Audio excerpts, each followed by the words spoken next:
ঠান্ডার দেশে আইসে ঠান্ডার ভিডিও করো না কেন? অবশ্যই ঠান্ডার ভিডিও।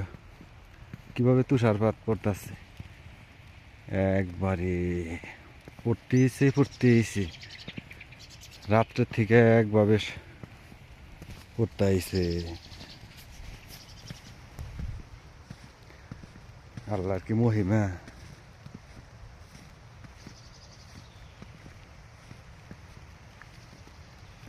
অসম্ভব একভাবে পড়তেইছে। ইয়া রাব্বুল আলামিন, তোমার প্রতি হাজারো শুকরিয়া আদায় করতে হয়।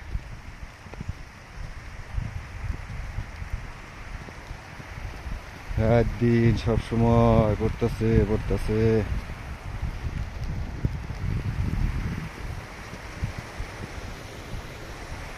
শুনলাম এই দিনে পড়ে না, কিন্তু এখন আবার ঠিকই পড়তেছে।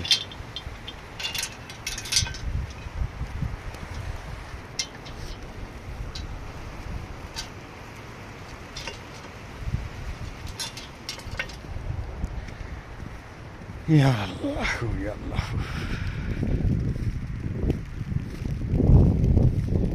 আসলে আমাদের দেশে তার এইসব তুষার কোনদিন পড়ে না, দেখে অনেক ভালো লাগে।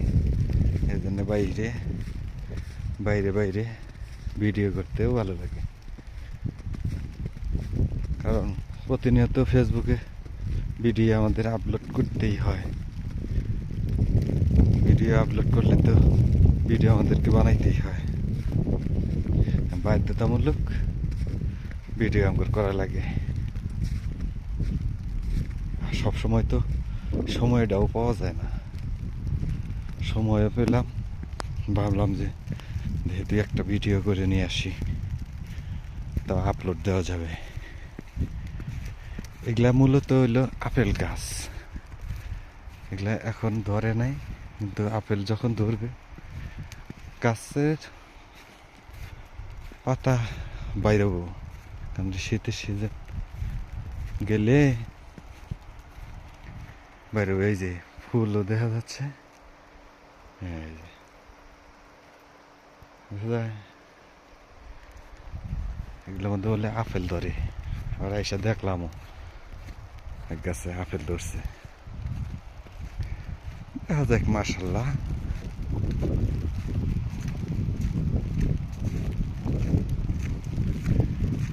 দেখি আল্লাহ কি করে, কি ভাবে পড়তেছে সেও থাকা যায় না, এত পরিমাণ পড়তেছে।